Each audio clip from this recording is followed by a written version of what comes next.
Welcome, everybody, to the latest edition of the Ultimate Cleveland Guardians show. And ultimately, the Guardians are playing like crap. They lose 3 straight in Seattle, 5 out of 6 since we were last with you. Zach, do you have any faith that this team is going to turn it around anytime soon? Why don't you hit the intro music, Bull? It's the Ultimate Cleveland Guardians show.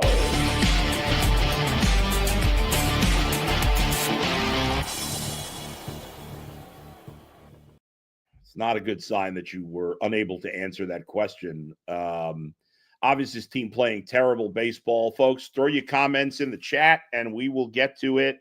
I already noticed that because usually we're on at 9, so some people thought we were going to be on at 9. And I already see 1980s Rules put a message up at 9 about 30 minutes ago. It said, these guys have to mentally prepare to discuss the misery, which is our team. Yeah. It's ugly right now, Zach. They are a 500 ball club for the first time since they were 9-9. I believe that was really exactly 2 months ago, I want to say, give or take. But it's hard to say anything good. This team, they just got, they scored 5 runs in Seattle. It was ugly. So your question to lead the show, I could sit here and say, I still think Bo Naylor is going to be a good major league player. And I think there are brighter days ahead for Kyle Manzardo and et cetera, et cetera. But what evidence do we have that it's going to matter this season, right? They don't seem to be in a rush to call up prospects who maybe could help, maybe not, but it's probably worth finding out, isn't it? And Chase DeLauder and CJ Kayfus. Juan Burrito is getting healthier, and he's one guy that I know I'd like to see, but when they'll actually make that move, I have no idea. And the main thing is that I don't think any of this is that surprising. Like, you look at the names in the lineup. What are your expectations for this group as a whole anyway? They're fortunate that Jose Ramirez has been playing out of his mind. Yeah. Otherwise, you take a below average lineup and it would look even worse somehow. So, no, I think the worst part about this season for the Guardians is that it's mid-June. Summer's just getting started, right? And there's something special about when a baseball team is good and baseball is omnipresent. It's every single night. And there's something to be said about firing up the grill, going in your backyard, cooking dinner. You've got Tom Hamilton playing. And when the team is good, like that's part of the fabric of your summer. It's exhilarating. Yeah. And when a team is not, because it's summer, because there's so much to do, it's so easy to tune out. And when they play a brand of baseball like this team is playing, where it's so boring, and it's just the same thing. Oh, Gabriel Arias is hitting 5th again, and they had 4 hits, and they lost.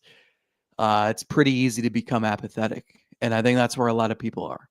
Yeah. And so, it's June 16th today, and there's Browns talk is always going to dominate, right? But like, Shedeur Sanders is going to be the number one topic a lot sooner than just the start of training camp, which is the normal way of doing things. It's going to be earlier because this team has done the opposite of capturing the attention of the city. Not to mention, in about 2 weeks, you'll have all the trade rumors involved. Well, it could, technically it can't happen for about another 2 weeks, but, there's going to be a lot of trade rumors with the Cavs late June, early July to maybe bridge the gap to football. And we don't want that to happen. You love baseball. You cover this team. You know how much I love baseball. There's not that many media members in this town that have a passion for baseball, which is why you mostly get crappy baseball coverage in this town. And the thing is with the Guardians, you hit on all your points there. And here's, you talk about apathy, Jarrett, Guzik, music, and the people that are in the chat for our show are people that are, these are all diehard baseball fans. You're not, watching this show every week and unless you're a diehard baseball fan, because we're baseball nerds and we get into the minutia, and if people like that, they're diehards. They know the sport. And Jarrett's like, I've yet to go to a Guards game, and for the first time, I don't regret it. And I can't blame him. I don't blame you for not wanting to go. I love being at the ballpark. There is something just fun. Even if your team's not playing great, it's just fun being at the ballpark. And the stadium's beautiful, and there's a lot of good food choices, and usually the weather's good. But I can't blame people for what do you hang your hat on right now?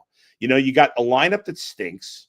You've got a starting rotation that's, okay, it's fine. Even if you want to say it's good, but there's not there's no Paul Skeens that you're like, at least I can go watch him. And then we've got Jose. Yeah, fine. That's it. But at this point, yes, you have Jose, but I'm just specifically with a pitcher, like one pitcher. Like, I want to see this guy pitch every 5 days. At least if you're a Pirates fan, you have that. Like, they stink and they're much worse organization than the Guardians. But at least for the moment, I wouldn't mind going to the ballpark every 5 days and watching Paul Skeens pitch. Colby Allard and his 1.95 ERA. No, and nobody goes to the ballpark to see a relief pitchers, even if they're good. And it's just everything about this team is blah. It really is, except for Jose. You're right. That's it. We love Jose. He took maybe the biggest discount in the history of sports to stay with this team, and they're really. It feels like I know they are trying in their own way, but it feels like they're not. It feels like they're not trying to take advantage of what he did for them. They're not. Whether they're trying or not, it's been a failure, and it's not like this failure is new. I think that's the frustrating thing for fans is that, look, this guy is a gift from the heavens. I mean, you've had him. He's been in the major leagues since he was 20. Right? He got called up in 2013, September, right before his 21st birthday. And he's under contract until he turns 36. Like, you're going to get this Hall of Fame player for basically the entirety of his career. Yep. And you're going to get him always at a super cheap price. That's correct. That doesn't happen. It especially doesn't happen in a small market. So what a gift. You need to do everything you possibly can to capitalize on that. I think at times they've done a better job than on others, but I think for the most part, and especially for the last 5-6 years, they failed at it, especially since he signed this last contract. Yeah. And guess what? I know he's having an incredible season. He's defying father time. He's showing no signs of slowing down. He will eventually. Oh, yeah. And you know what's going to happen as that happens? He's going to get more expensive. His contract, his salary goes up year by year. So if you haven't been taking advantage of him when he's been severely underpaid, like he's given you all this surplus value and you haven't capitalized on that, what's going to happen when he's making $25 million a year? Yeah, but you know what? He's not producing as much. And you know what, though? Like, you think about that. The most expensive year of his contract is the last year, 2028, where he's making $25 million. That's still an insane bargain. It is crazy. But this team wouldn't. Yeah. This team didn't build around him when he was making 17. Yeah. Or when he was making 10. Like it's. So I don't know. This is not. I don't want to take victory laps for the team stinking or the offense not being able to produce. Right. But like, I think every fan in our chat would say, "Who didn't see this coming?" This is.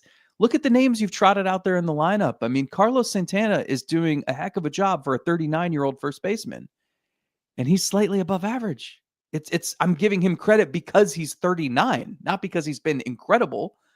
And no 39-year-old first baseman should be forced to hit fourth and carry your lineup. It's just, but this is what they've resorted to. And so, like, I look at Kyle Manzardo, who has cooled off considerably over the last month or 6 weeks. And that's going to happen. It's his first full season in the majors, but you didn't build in any margin for error. Nope. And so when he's struggling and Angel Martinez is struggling and Gabriel Arias has crashed to earth and Bo Naylor shows flashes every once in a while, but can't put anything together consistently, like, you left yourself in this position, and it's the least surprising thing that I've ever seen. I mean, it's too bad. Like, this was avoidable. Yeah.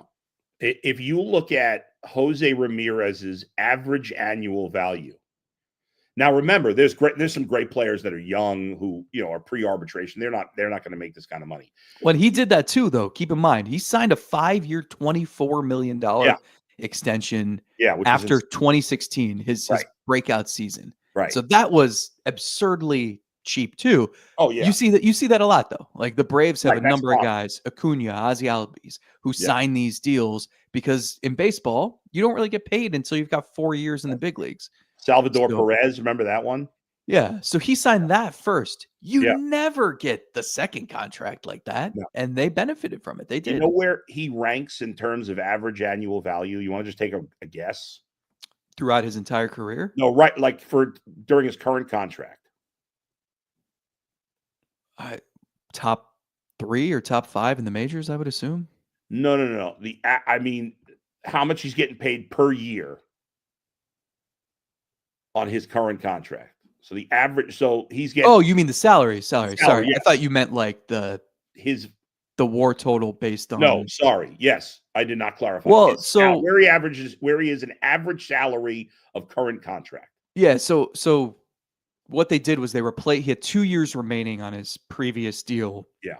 That were very low salary. They essentially built that into the new contract. So I think technically it was like 7 for 141. Right. So they're about including that because he's listed as a little over 20,000 20 per million year. a year. So they're including it. Yeah. So where do you think that ranks in Major League Baseball? 53rd. Very close. Nice job out of you. 64th. I mean, that was pretty random to have to guess that. So I'm impressed that you got that close. So there are 63 players making more per year than he is. Yeah. But how many players are better than him? 7? Handful? 5? Right. I mean, here are some of the guys. Let me throw. Yeah, I'm not going to mention the guys who are, who are worthy of making more or around the same. But here are some guys making more than him. Okay, Jacob DeGrom, who's been seriously injured, is averaging 16 million more per year. Blake Snell, 15 million more per year. Mike Trout, I'll leave Mike Trout alone because when he signed the deal, he was obviously still a superstar. Anthony Rendon is making 35 million a year. Nolan, he was good when he signed it too. Okay. Vladimir Guerrero Jr. making 28.5 million, 8 million more per year. Tyler Glasnow, who can't stay on the field, 27 million per year. Carlos Rodon, Cody Bellinger. It's like Chris Bassett on there. Not up to him. Chris Bryant, though. Dansby Swanson, George Springer, Giancarlo Stanton, Jordan Montgomery, Marcus Semien, Nathan Eovaldi, Sean Manaea, Sonny Gray, Javier Baez, Trevor Story, JT Realmuto, Luis Severino, Kevin Gossman, Teoscar Hernandez, Luis Castillo, Yusei Kikuchi, Kakachi, Nick Martinez, Chris Bassett just ahead, Edwin Diaz, Ian Happ, Brandon Nimmo, all ahead of him. I mean, it's just some of those are just insane. Yeah, if you're especially for a small market, like if you're building a team, the number one thing you want on your team that you would dream of would be a face of the franchise superstar player signed to a deal below market value, right? Right.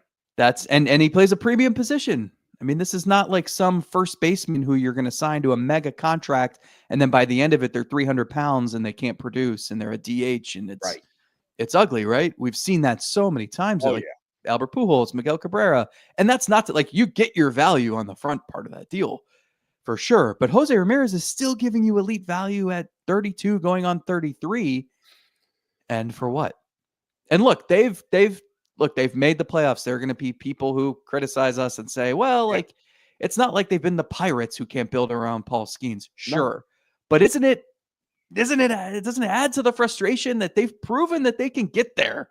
They just have also proven that they can't take the next step, or they haven't figured out how to develop the position players and the hitters necessary to put around him for years after. How long have we been talking about them trying to find a right fielder and a center fielder? How many middle infield prospects have they developed who have just flopped? And so they haven't traded enough prospects to get established big leaguers. They haven't developed enough prospects to put good talent around him. Like, you have to pick one of those options. Yeah. You can't fail at both of those. It's funny because there's a percentage of the fan base that just You can't criticize the team at all because they're consistently good. And they have overachieved a number of years like they did last year, right? There's no doubt about it. And so I guess it's surprising to some degree when the lineup stinks because there's a lot of years where the lineup looks like it's going to stink and it doesn't. And so, we were all for a lot of last year, we were asking, well, how are they doing it? How are they doing it? And then we just stopped because they were playing well. And now so many guys have come back to earth and there's been no progress outside of Manzardo, and he's struggling now. And why they've sat him 6 out of 7 days, I have no idea what the hell's going on with that. But so this idea that you can't criticize Chris Antonetti or Mike Chernoff because they've done good things in the past, I think that's ridiculous. They've done a bad job the last few years. They've sat on their hands and allowed the team, in my opinion, especially the offense, to rot around Jose Ramirez. It's inexcusable. And I'll tell you what, when the Guardians first traded Francisco Lindor, there were an awful lot of Guardian defenders patting themselves on the back for Andres Jimenez. All right. And, well, Andres Jimenez is better than Francisco Lindor. Remember we were getting that for a minute in time? Okay. Francisco Lindor is still a superstar. Still. And everybody you got is gone and not any good. I mean, I don't know. I can't remember some of the minor leaguers they got. Are they still in the organization? I don't think they are, right? So no. Nobody they got, they're all gone. So they traded one of the greatest players in franchise history for nothing, essentially. You want to say, okay, well, they got, Slade Ciccone. No, not Slade Ciccone, because that was the Naylor trade. Yeah. They got Luis Ortiz. That's what they got. Luis Ortiz and 2 minor leaguers for Francisco Lindor. Congratulations. And you say, well, they couldn't have signed Lindor. Why not? Why couldn't they have signed Lindor? I don't believe they couldn't have signed Lindor. So here's the thing. No one's free from blame here because it obviously starts with ownership. The front office, I've had conversations with those guys over the last few years, and they admit that they had that 1 year where they were just off, right? Like the Junior Caminero trade haunts them day after day. Like they get like uncomfortable when you mention the name because it eats at them, and it's going to for a long time. I mean, that guy is exactly what they need. And they traded him when he was 18 for a pitcher who stunk in AAA, and then they cut him, and then he developed into a decent pitcher for the Brewers, Pius Myers. Yeah. So that trade is killing them twice. They gave up Will Benson for nothing, and then Will Benson terrorized them all year. They traded Yainer Diaz, who's having an okay year, but that'd be a helpful catching solution with Bo Naylor. And they traded him for Miles Straw. They extended Miles Straw, which never made sense. Never. The money that they gave Andres Jimenez, and then people are praising them when they dump those 2 contracts on the Blue Jays. Like, who gave them the money in the first place? Right. So it's crazy. So I will say, they've been candid, at least with me, in terms of they'd be the first to tell you that they've got to get better at developing hitters, and they haven't found the solution. I think part of the issue is you try all these strategies and you don't know if it's going to work until it's too late, right? Like, okay, these hitters don't pan out. Remember, they drafted Tyler Naquin, Clint Frazier, and Bradley Zimmer with their first pick 3 straight years, thinking, all right, we need outfielders in the system. Right. Like, these 3 guys, at least one of them's got to pan out. And I guess Naquin kind of did as a platoon guy, maybe.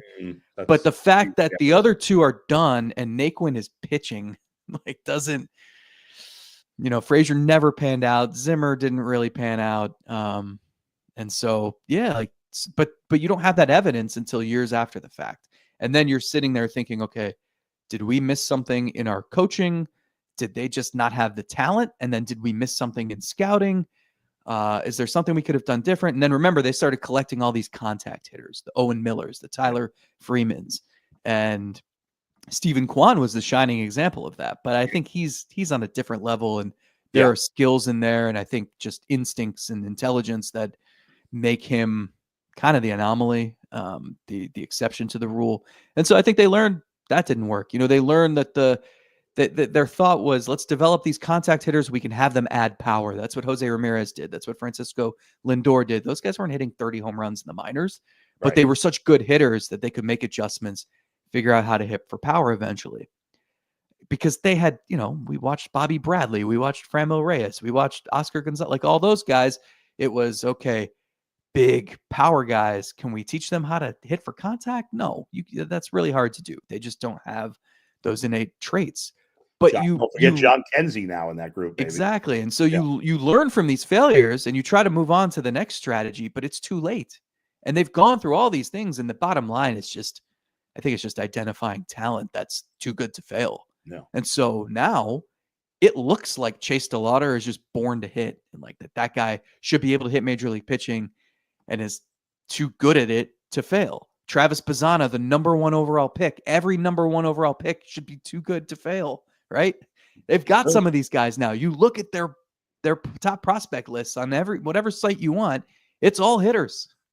They've had to do that and maybe sacrifice some of the pitching potential, because they trust their pitching development enough. And they've said, well, we can't burn all our top picks on pitchers because we need to do it on hitters because we don't know how to develop hitters.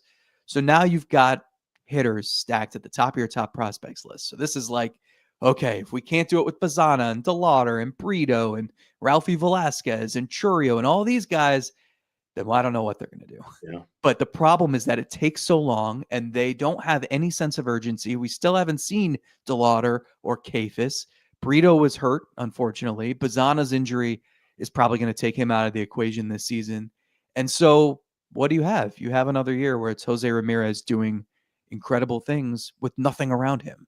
And that just feels like such a waste. The Kayfus one in particular has me pissed off. I've been screaming about it for weeks. His OPS is back up to almost 1,000 at Columbus. I mean, what else can this guy do? And yet we have the Guardian defenders. Michael Keane on YouTube says, I'm wondering where you guys think Kayfus fits on this roster. It could make sense because Nolan can play center field against right-handed pitching, but Kayfus doesn't fit unless you trade Santana or Manzardo. You find a fit. If he can hit, you find a fit. It's that simple. They have nobody that can hit. Nolan Jones is not hitting. Carlos Santana doesn't hit enough. I want Manzardo to play every day. I don't care if they cut Santana, and I know he's been pretty good.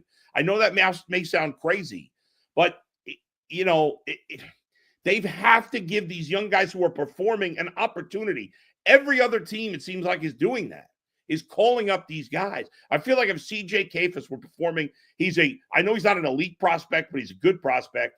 He's killing it in AAA after killing it in AA. I feel like on almost any other team, he's in the majors right now. And they have 5 guys hitting like $150. Don't tell me there's no room for him. I don't care how bad his defense is in right field. Put him in right field. Nolan Jones hasn't done shit. Let's go. So I would argue Nolan Jones is one of, I don't even want to say a bright spot. And he's 4 of his last 8. He's been hitting a lot better the last couple of weeks, mm-hmm. but he put him in center. And I don't think he's very good in center. Don't care. He should be a right fielder, but you're right. Let's go. Especially since it's not like I don't think no matter what they do, you can bring up Kayfus, DeLauter, Jesus Christ. Like, I don't think this is a World Series contending lineup, no matter what you do to it. So sacrifice defense. You're trying to identify guys who can be part of this lineup long term. That's the priority now. And so, yeah, it probably makes sense. Like Santana, you're not getting anything for him. He's 39-year-old. Yeah. And he shows he still has something left. So it's the perfect pickup for a contending team. If Boston wants a first baseman now that they've done what they've done, maybe Carlos Santana is a good fit for them. You're getting a fringe lottery, like you're getting nothing for him. Yeah. But you'd open up guaranteed at bats for Kayfus every day. And that way you can also get DeLauter up into the majors too, to play right. Nolan Jones can play center, whatever. But you have to. Hey, Zach, you could have every day, pretty much. Manzardo at first, Kayfus DH, DeLauter in right, and Nolan Jones in center. Let's go. Let's go. There's no reason they shouldn't do that right now. And you can mix in Lane Thomas against lefties if you want. Put him in a position to succeed instead of whatever they've done with him. I don't And care. Angel Martinez, third base. I don't care. Let's go. No, you're not third base. I'm kidding. But Angel Martinez has been like the coldest bat in the lineup for about a month now. And so if you're cutting into his at bats, fine. Or play him at second base on occasion and slide Schneemann over to shortstop against righties, because Arias has been in a miserable slump too. I mean, like it's, again, they've stockpiled middle infielders for years and no one's panned out. They've cycled through center fielders and right fielders and nothing has worked. So I don't care about defense. I'm with you. I'm looking at who can hit. That's the question that they have not been able to answer forever. That's it. And you wonder, we'll talk about this in a minute. Let me get to this, and we'll do some reads here. There's nothing like the NBA playoffs, the intensity, the buzzer beaters, the fans losing their minds. It's the kind of atmosphere you must experience live, and this year's matchups are delivering. If you want in, Game Time makes it fast and easy to get seats, even for the biggest playoff games. Prices on the app actually drop closer to tip-off, and with killer last-minute deals, panoramic seat views, and no surprise fees, Game Time is a total game changer. I just went to the app, and Zone Deals were offering 10% off exclusive Zone Deals for FIFA World Cup matches if you're into that. So let's go. Here's the offer for you. Take the guesswork out of buying tickets with Game Time. Download the Game Time app, create an account, use the code word LOCKEDONNFL for $20 off your first purchase. Terms apply. Create an account, redeem the code LOCKEDONNFL for $20 off. Download the Game Time app today. Last minute tickets, lowest prices guaranteed. Zach, we gotta hear about FanDuel as well. Let's hear about FanDuel. Yeah, that's right. How about the NBA Finals? What a series! I hope it goes 7. But every night you're getting highlight-worthy performances, major momentum shifts, can't miss moments.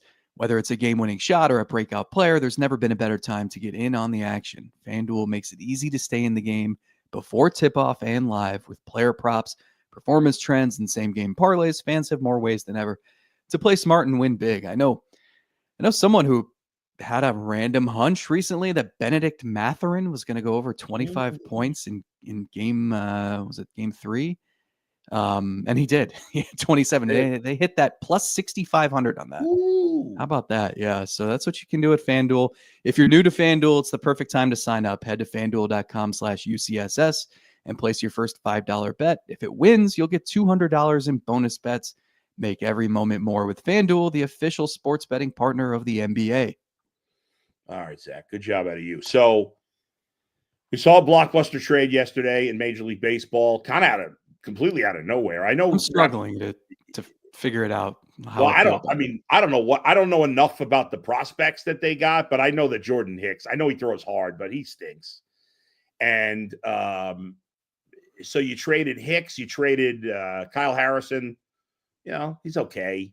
Is it like Logan Allen, maybe a tick better? Yeah, he's a back end of the rotation guy.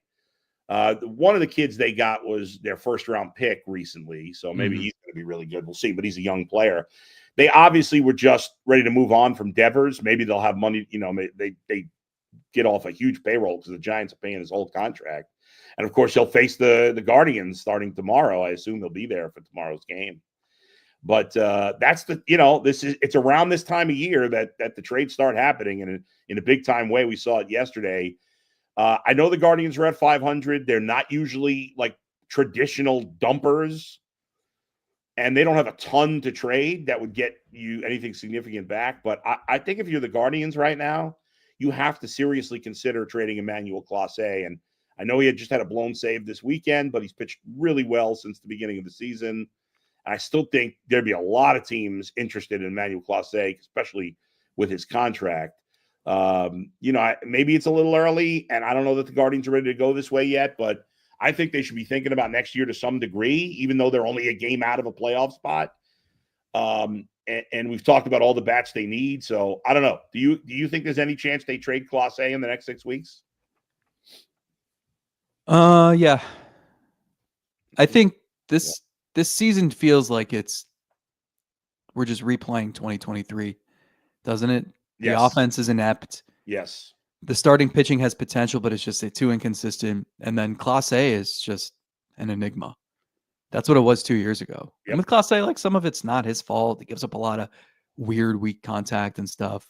Although this year, like, he's been uncharacteristic. So a couple Yeah. things. One, I would want to survey, like, you have to go test the market. You have to gauge his value, because the question you have to ask yourself is, do teams still believe he is the guy from last season, Right, who was unhittable, and he's just having a weird, unlucky season? He's corrected some things. Or our team's going to say, well, this guy was complaining of shoulder soreness 2 months ago, true. and he's given up a lot of hits and just doesn't look like himself. And if that's the case, then I think you got to wait till the offseason. And I think you got to let him try to rebuild his value. But, if there's some package out there that is like, this is what we would hope to get this winter, yeah, I think you have to seriously consider it. It hurts that Andrew Walters is out for the year, because he always seemed like the replacement, not necessarily for Clase, but just if you trust Gaddis and Smith and maybe Heron, Clase being the fourth of that foursome, Walters seemed like he has the stuff to step into that foursome. And unfortunately now you hope he's ready for spring training and a full year next year. But Right. so I don't know. I mean, like, Franco Alaman is at AAA, and I'd love to see him in the big leagues any minute, because he's got awesome stuff, and I think he's got enough time at AAA. Eric Sabrowski should be back relatively soon too. So, like, could the bullpen survive? Yeah, I guess. The question is, if you're trading Clase, are you trading him for big leaguers? Are you trading him for young big leaguers? Are you trading him for prospects who are far away? Are you trading him for all of the above? Like, they're always threading the needle. They're always putting like 75% of their focus on the future and 25 on the present tense. Yeah. And sometimes that's helped and sometimes it's not. That's the focus with the Andres Gimenez trade. That's the focus with the Josh Naylor trade. It's drives everything they do. So the question I have with Clase is, are you trading him for 20-year-olds? And then it's like, okay, well, you're making your team worse in the interim, and Jose Ramirez's clock is ticking. Stephen Kwan's clock is ticking. That's an uncomfortable conversation we're going to have soon. So I just always wonder with this team, like, when are you trying to win? What's the year where you feel like you have the best chance to do that? I think they absolutely have to trade for players that are either in the big leagues or ready to be in the big leagues, but they're not because of the team they're on. You know what I mean? Like, I got 7 teams. 1, 2, 3, 4, 5, 7 teams that I think would desperately love to have Clase. You're going to start with the Cubs. Well, they're one of the teams, but I started with the Americans. So I got obviously the Tigers are one of the teams. I don't know that the Guardians would do that. Who knows? But I'll throw them in there. Yankees, Tigers, Rangers, Phillies, Cubs, Dodgers, Giants. All those teams could either use a closer, or either don't have a closer, or could use an upgrade on a closer, or have big money. And even like the Dodgers closer's fine. Tanner Scott, he's good. He's been really good, but he hasn't been that good this year. Most teams wouldn't try to upgrade Tanner Scott, but the Dodgers would. The Yankees traded for Devin Williams. He hasn't been very good. He's been hurt. And the Rangers, Phillies, Cubs, and Giants don't have a short thing closer. I'd throw the Blue Jays in there. Yeah, Hoffman. It's funny because Hoffman was great to start the season, and lately he struggled. But yeah, but also if you're acquiring Clase, like, unless it's an absolute stud in the 9th inning, like there are a few closers who you wouldn't just shift into the 8th role. Sure. Yeah. I left out the teams that don't spend, but all those teams, including the Blue Jays, they're all spenders. The Tigers probably spend the least of them all, but the money doesn't really matter. But like teams that would be willing to aggressively give up prospects. I know obviously the Dodgers have a good farm system. The Cubs have a good farm system. The Tigers have a good farm system. I'm not sure about the other teams. I don't think the Yankees farm system is very good, but like the Cubs and Dodgers, I know, have players ready to play in the big leagues that don't have space because those teams have good lineups. I mean, like, for example, I'm just throwing out names, and I always throw out the Cubs because I know the Cubs farm system the best. The Cubs have a catcher who's, I think, more of a DH. So I don't know if he could play catcher, it'd be huge because this guy's a hitting machine named Moises Ballesteros, who's playing. He had a cup of coffee with the Cubs, and he struggled, but it was only like 5 days. But the guy doesn't strike out, and he's got some power, potential power. He's a big guy. And then they got a kid named Owen Cassie, who's on everybody's top prospects board. He's in AAA. He's playing well. But where are the Cubs going to play him? They got nowhere to play him. They got 4 good outfielders. So that could be the basis of a deal. And in Cassie and Ballesteros, you could say, well, they're not going to bring up these other guys. Why would they bring up Cassie? Maybe they won't. But those guys are ready to play in the big leagues. Now, obviously, they're unproven players, and maybe they need to get a guy. But it's hard to get players that are proven and young. If you're making a trade with these teams, well, those teams are trying to win the World Series. But there's teams out there, and these teams would be willing to give up a lot. I mean, I think for a guy like Clase, even though he hasn't been as great this year. Yeah, I think the Cubs are a really good fit, actually. It's hard for me. I'm not good at gauging what a reliever's value is. I think it helps Clase, obviously, that he's not making much money. I think he's making $6.5 million next year, and then he has 2 $10 million team options after that. So that's a bargain. I mean, you just said it. Edwin Diaz is making more money per year than Jose Ramirez, right? So Josh Hader signed 5 for $90. Those are what good closers go for. Yeah. So Clase is making a fraction of that. So there's a lot of value there. You obviously need teams to believe he's the guy from last year and the guy he's been most of his career. Yeah. But you never know with relievers. And so it's tough. And I think there are probably some teams that are maybe hesitant to move blue chip prospects for any reliever, but you only need to find one team. And so that's the question is you need to, and I think they will gauge his value over the next 6 weeks and figure out what makes sense. But a team in Cleveland's position, that's probably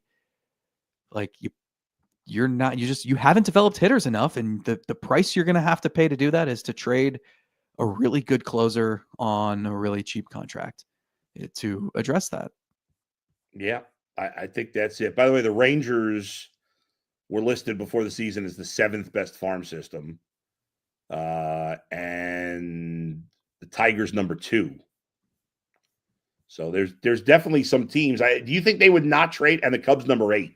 So 3 of those teams we mentioned going in, and the Dodgers 10. So 4 of those teams we mentioned are top 10 farm systems. So there's talent to have there. Do you think they would not trade him to the Tigers, or ultimately would they? Because if they trade him to the Tigers, he's going to be there for 4 years. Every year I have this conversation with not just Cleveland's front office, but execs. Yeah. And it depends team to team, but it feels like there is just more red tape to cut through to make a deal with. I know the Guardians at least checked in on Jack Flaherty last summer. Right. And the price they were told they didn't want to do. Right. And they've tried to deal with the White Sox, and it's been a pain. Yeah. And so I don't know. That'd be tough too. That's the team you're chasing. Clase's got 3 more years. Tigers farm system is good. And the Tigers, I think, are positioned to be maybe the most aggressive team of any in baseball this summer and next year, because they've got Skubal locked up through 2026, and that's it. And because they've got a really good farm system. But that's tough. I can't see that. It is tricky. Well, I think ultimately you're right. They will. It'd be different too. Sorry. It'd be different if from the White Sox perspective, it's what do you care if you're trading big leaguers to another team? You're not going to be good for 5 years. But the Guardians, no, they're always doing this thread the needle thing where they think they're at least going to be a contender for the wild card each year. Folks, I want to talk to you about Buckeye State Credit Union. If you haven't heard of them yet, meet your new favorite financial partner. Buckeye State Credit Union is a local institution offering everything from checking accounts to home equity lines of credit and auto loans with some of the lowest rates in Northeast Ohio. Their Cleveland branch is in Shaker Heights, which is one of 5 locations across the state, making it easier to find one near you. Can't get to a branch? No problem. We make banking simple through digital banking. What sets them apart? They make banking personal and convenient. At Buckeye, their focus is on you. Their core values: connect, simply, adapt, guide everything they do. They bring people together, cut through the clutter, and are innovative. To learn more, visit buckeyecu.org. Buckeye State Credit Union your money simplified. All right, let's get to some fan comments here.